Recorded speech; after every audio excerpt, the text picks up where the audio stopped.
Bienvenue dans ce 3 questions sûres consacré aux avantages et inconvénients de la Société par action simplifiée ou SAS.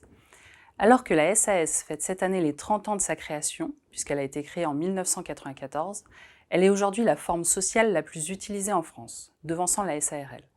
Ainsi, en 2024, environ 2 sociétés nouvellement créées sur 3 sont des SAS. On y retrouve d'ailleurs toute taille d'entreprise, de la petite SASU aux grandes entreprises. La Société par action simplifiée attire et séduit.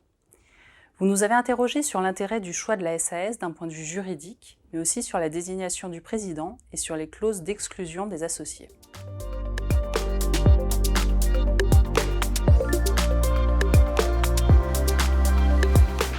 Une grande souplesse de fonctionnement, s'appuyant sur quelques règles juridiques empruntées à la SA, voici comment on pourrait définir en quelques mots la SAS.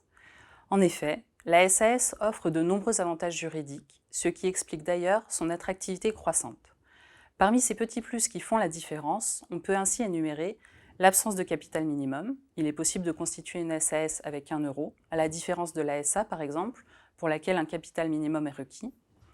Ensuite, des actionnaires qui peuvent être des personnes morales ou des personnes physiques, sans que leur nombre ne soit limité, et encore une fois en comparaison avec la SA qui requiert 2 actionnaires minimum, ou avec la SARL, dans laquelle il ne peut y avoir que 100 associés maximum. N'oublions pas que la SAS peut avoir un associé unique, ce qui la met en concurrence encore une fois avec la SARL à associé unique, ou bien encore avec la micro-entreprise. Autre avantage, une responsabilité des associés limitée à la valeur de leur apport, ce qui offre une sécurité indéniable, notamment pour les néo-entrepreneurs, comparée à la responsabilité plus étendue des entrepreneurs individuels. Mais aussi et surtout une très grande souplesse d'organisation des statuts, ce qui offre une multitude d'options pour rédiger des modalités de fonctionnement adaptées à l'activité.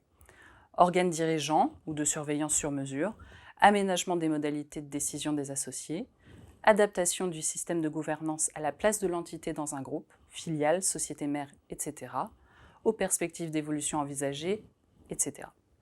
Bref, liberté et adaptabilité sont les maîtres mots de cette forme juridique, ce qui explique largement son succès. D'autres avantages fiscaux et sociaux que nous n'aborderons pas ici sont à retrouver en détail dans nos ouvrages.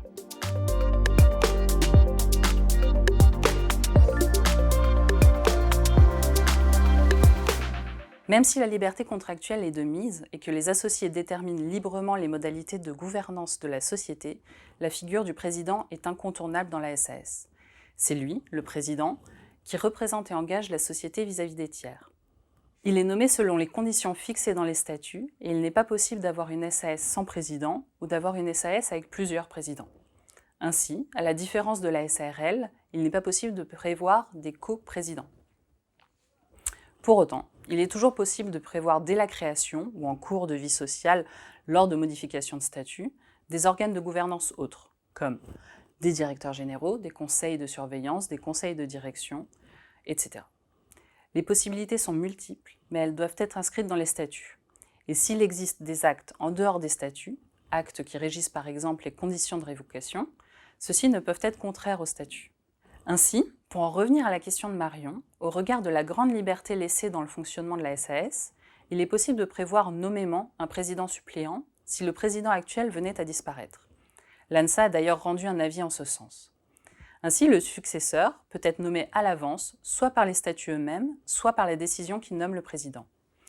Le suppléant exercera alors la présidence de la société si le président actuel venait à être empêché.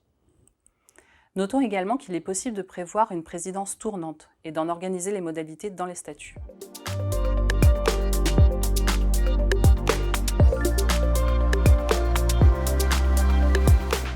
Avant de répondre à la question de Marion, rappelons que comme nous l'avons vu précédemment, il est indéniable que la SAS offre une très grande liberté aux praticiens. Mais parfois, cette liberté peut devenir problématique. En effet, c'est souvent la marge de manœuvre laissée dans la rédaction des statuts qui amène à des litiges devant les tribunaux. Ainsi, par exemple, les conflits autour des clauses prévoyant les conditions d'exclusion d'associés ont été marquantes ces derniers temps dans la pratique. Elles ont donné lieu à des débats jusque devant la Cour de cassation. Ces clauses d'exclusion des associés sont en effet permises dans les statuts de la SAS, liberté qui a été validée par le Conseil constitutionnel au regard du droit de propriété. Pour autant, des règles encadrent cette possibilité d'exclusion. Il faut donc prévoir des motifs et la procédure d'exclusion dans les statuts avec le plus de précision possible pour éviter des interprétations variées, voire litigieuses. Il faut également encadrer les modalités d'information de l'associé, ses moyens de défense, mais aussi anticiper les conditions de rachat de ses actions.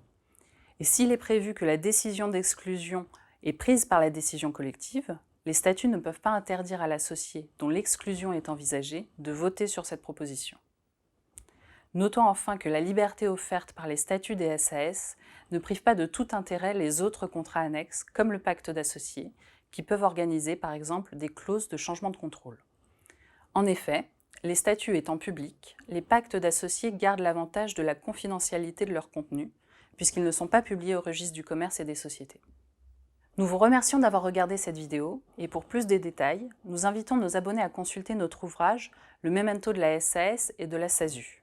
Et si ce n'est pas encore fait, nous vous invitons également à vous abonner à la chaîne YouTube de la Revue Fiduciaire. À bientôt!